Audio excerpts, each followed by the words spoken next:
Hello, Archibald Chesterfield III here. How are you fuckers today? And today I'm doing a watch review for Grant Holthaus. It's the Grant Holthaus collection. And he's got some interesting shit. He's got an interesting collection and I'd like to talk about it on the channel. Now, the Grant Holthaus collection. He says, "Hi Archie, feel free to put a pic or two of my watches in the vid unless it's a pain. By the way, the Explorer 2 16570 is now a solid end-link oyster bracelet. Even the fiancée Cynthia enjoys your channel at times. She always asks, what's going on with Archie? Thanks, I really enjoy your channel, Grant Holthaus." Now Grant's got a few interesting pieces there. Let's have a look and see what this man has in his collection. And he's got a Patek. He's got a manual wind Patek. And this is it's sort of a cross between a Calatrava and an Ellipse. And Patek did this. They did this in the late 70s, 80s. And I gotta say, these are actually pretty good bang per buck pieces. You can pick these up on the used market. They're still expensive. It's a Patek, but they're quite reasonable.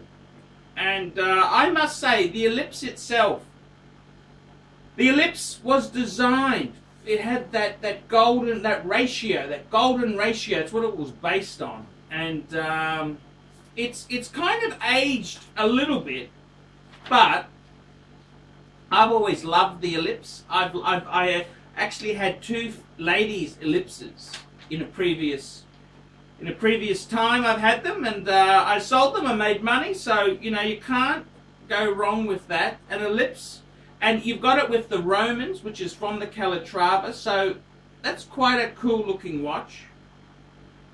He's got a few interesting things there.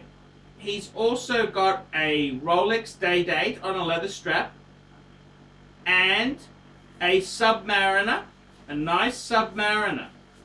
So that's a really cool piece to have in your collection there.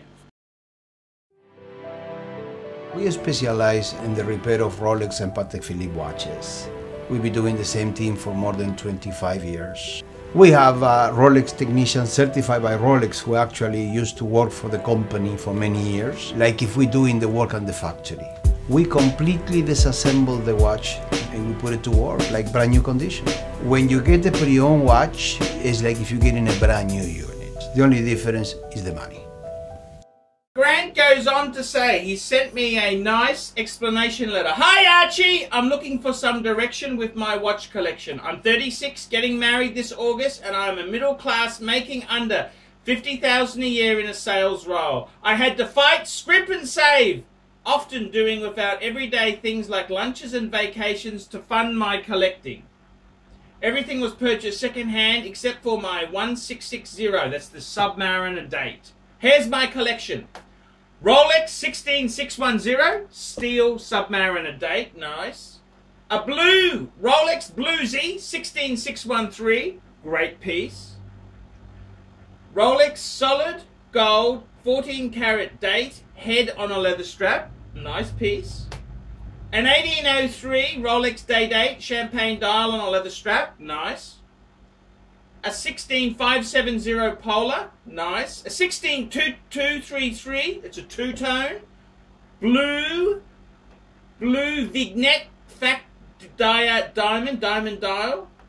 A 16220 white stick marker dial. A 15200. A vintage Rolex stainless bubble back from his grandfather, wowzers. A Rolex 16600 deep sea, sea dweller.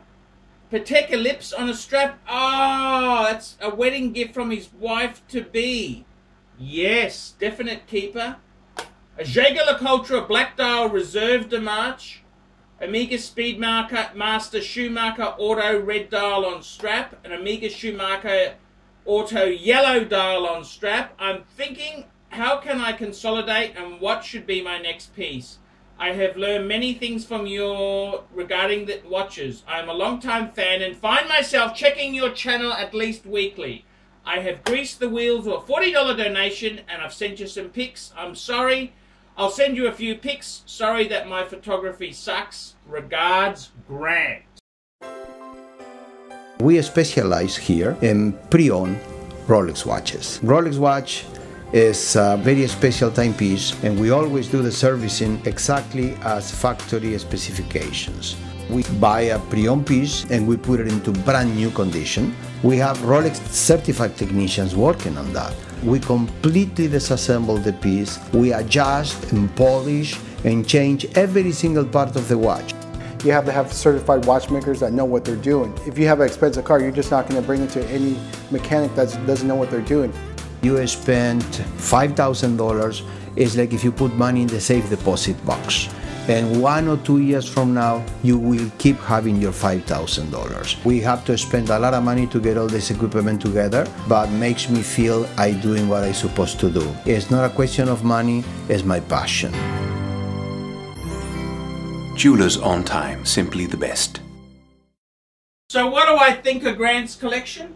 I got a lot of respect for a man who earns under $50,000 a year and builds a collection. I'm in the same boat. And I gotta say, I reckon, okay, what I would do is consolidating this collection here. Let's have a think about it.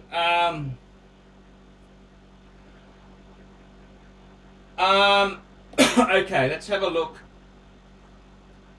The 16610, keeper, definite. The bluesy, keeper. The solid gold 14K head on a leather strap, that's a nice piece. The 1803, that's a nice piece as well, that. The polar. The two-tone date just, and you've got a steel date just, a 15200.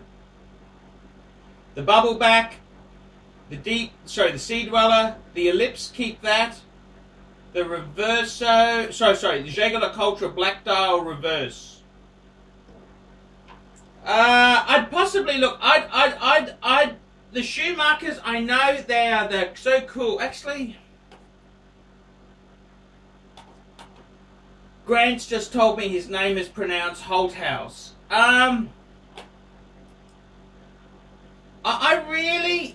Look, this is a lot of love is in this collection here. A lot of love, a lot of sacrifice, a lot of time, a lot of hard fucking work. Hard work. I don't want to, I don't want to criticize someone who's trying so hard with a good collection. I'd possibly say, look, what should your next piece be? Can I consolidate? Well, that's up to you. If you want to consolidate, you can. I'd try and get a reverso. That's what I reckon would be super cool. Nice steel grand, like a grand date, reverso grand date. That'd be fucking cool. Okay, what I would do, if you want to consolidate, this is what I'd do. I'd get rid of the two Schumachers and I'd get an Omega Speedmaster Man on the Moon. That's a better piece. I'd also possibly sell the 15200 Rolex. That might be a seller. You got a 16233 and a 16220. You might want to flick one of those. Keep the Explorer 2. Keep the Sub. Keep the Bluesy. The 14K date head. They're kind of cool. I don't know whether it's worth selling or what are you going to buy with the money. It's a cool piece. I reckon myself, you can thin it up. You can thin the collection out a bit, yes. So the two Speedies, you put that into one, better one. You could get rid of some of the duplication. But I'd be getting a Reverso. I reckon that's a cool piece. I'd also, in my opinion, if you're a great bang per buck person, I'd possibly get a, I'd possibly look at a Breguet Type 20. That's a great brand name, great bit of snobbery. It'll fit in well. Rolex, you got a Patek. Get a Breguet. That's a really cool enthusiast watch. Get a Reverso. I reckon that would be cool shit. I reckon that's a cool collection. Lovely to see. A lot of work in there. Nice collection. Great to see you working hard. And I love it. I absolutely love it. So there you go. I'm Archie Luxury. Tell me what you fuckers think of the Grand Holthaus collection. Fuckers.